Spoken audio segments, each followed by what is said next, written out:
What's up, everybody? It's me, Troy, and I'm back again with another episode of Chop It Up. Chop it up. Alright guys, on this episode of Chop It Up, we're going to be talking about Devoted in Death by J.D. Robb. Now, if you frequent this channel, then you know I am an absolute die-hard fan of J.D. Robb. And if you also frequent this channel, then you know that J.D. Robb is the pen name for Noah Roberts. But as it regards J.D. Robb, I absolutely have to read these books like they're like water. Like, they give me water and air inside of my spirit. Go planet. Nonetheless, as much as I really want to just condense exactly what this series is about all in one video, the problem is that I can't. It would just take way too long, and that is because this is book number 41 in that series. So for 41 books, we've been following Homicide Lieutenant Eve Dallas as she solves 41 damn cases. Nonetheless, under the J.D. Robb pen name, what Roberts writes is a futuristic crime thriller series, sci-fi even.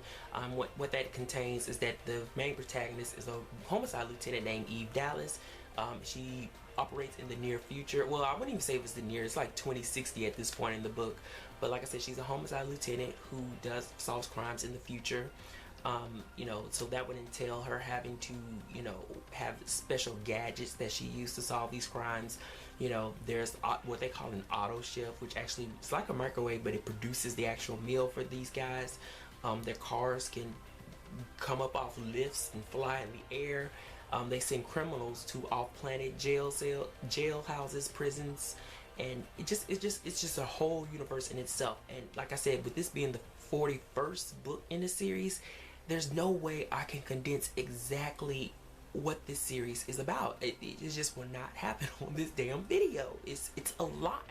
But in this particular criminal case, we have homicide lieutenant reporting to a scene involving a musician who was beaten to death in downtown Manhattan. Now, this particular musician really, when they run his credentials, I suppose, or his status, or his, his tax returns, he essentially has no business in this particular area. It's an area called Mechanics Alley, I want to say, and it's a place that's frequented by, prostitutes, drug dealers, that sort of thing. So why would a musician of his status be found in this area? So Eve and her team, they come up with this assumption that his body was actually dumped in this area. But upon further examination of his body, before the coroners come to take him away to the morgue, they find that on his flesh there's a heart-shaped carving with the initials E and D listed inside. So who is E and D, girl? E and D, not like the music, but E and D. So obviously the initials E and D is inside of a heart is related to a couple, and that is where the whole theme and dress up of this book lies. It takes on the subject, well, I won't say the subject, but sort of it plays with the whole idea of Bonnie and Clyde doing cross-country murders to get to New York.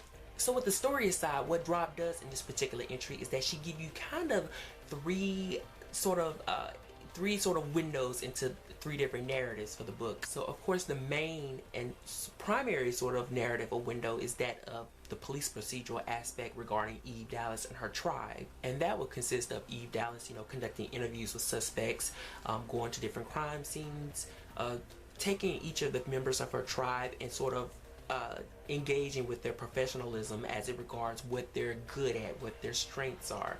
So you have one character who is McNabb. He's good with electronics, and then of course you have Eve's billionaire husband who can do just about anything. There's Detective Peabody, who is Eve's partner. So like I said, the tribe, everybody has their places. They are all they're on the wagon. They're all doing their job. But additionally speaking, because this is a crime fiction thriller, there are cases in which you are given, it's an open mystery. So it becomes a mystery where it's a cat and mouse race between killer and cop. In this case, you do know who the killers are right away. So you're getting this perspective and the psychology, so to speak, of the actual killers in this particular book. And that consists of a woman named Ella Lou and her boyfriend Daryl. And they're coming from the Midwest, heading to New York, and of course along the way they're murdering people as they get there. But it'll be up to Eve Dallas and her team to put a stop to that, and that's where the cat and mouse interplay comes along. But third, you do get an aspect of the current victims of Ella Lou and Daryl, and these are two individuals, two New Yorkers who were kidnapped and placed sort of under the hostage of these two criminals. So with these victims being kidnapped, the thing about it is that, like I said, you do get that interaction between the actual killers. You know who they are, you know their psychology. So you get to understanding, how their psychology works as it regards how they relate, their MO of killing individuals with love and sex, how those elements all come together to sort of, I guess you can say, to invigorate them and to excite them.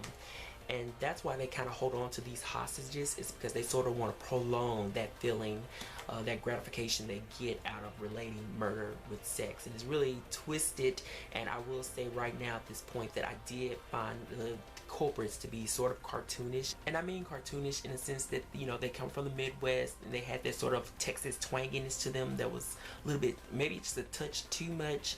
But not only that, they weren't exactly smart. They were mainly impulsive killers, and I don't know, they were just a little cartoonish to me. And it kind of pales in comparison to the last book, Obsession and Death, where the killer was a lot more intelligent and quick thinking and swift, but at the same time stupid too, than these characters. I think it's where they came from, the region in which they came from, sort of gave Robb the sense that she could just over the top these characters. And I'm just like, you know what, cool, but whatever. But all in all, the standard formula is there, whereas it regards the actual characters that are fulfilled this series. So Eve Dallas is there, Roarke is there, McNabb is there, Peabody is there. As I said before, the whole cast is there. As always, what Robb does is she finds a way to sort of place these individual characters into the plot. And while a part of me kind of think that these characters in this series is not exactly the freshest donut in the box, there's no denying how much I absolutely love these characters and how I've grown, from reading them, from when I started to this point. So I'm attached. So while all the police procedural aspects and the new characters and the crimes and the murders, all that stuff is always going to be different, occasionally fresh, you still get your core characters in place, operating and working, and that's what's going to keep me reading or going towards the next book. So story aspect aside, I do have to say that I did find some irritating technical aspects about the writing of Devoted in Death. Now, I am not filming this or saying this as if I'm some kind of grammatical king and girl, I know the whole techniques and I know how to write books. I'm not saying that, but I do find it frustrating in the past when Robb would fragmented sentences. That used to irritate me. She would do that sometimes in the past, and she would also give the reader dialogue in which she's not, regarding which character is actually speaking.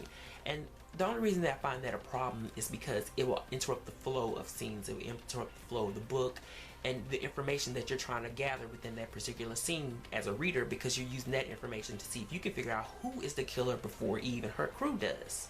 But in this particular book, I will say those weren't so much the problems, and they weren't always present, but a new irritation seemed to blossom from this book. But what the hell does that matter anyway, because the only thing I'm going to do is just keep using my debit card to buy more and more Robb books as they are released. So that means that in February, Brotherhood in Death will be released, and the fall book that I actually just found out is going to be titled Apprentice in Death. Nonetheless, to further inflame my point, I absolutely love this series and I cannot wait to visit these characters again. And speaking of Devoted in Death, remember that Down the Rabbit Hole is out now, and it features the J.D. Robb short story Wonderment in Death. I'm still going to be writing a written review on it, and it was pretty funny. It's really just highly entertaining. I think despite characters like in Devoted in Death, the villains, it's when she gets into these short story pieces that you really get some of these villains that, their silliness is exacerbated. But we'll definitely be keeping a lookout for this one. And I just got to say that is the end of this video. J.D. Robb, for life, girl, for life.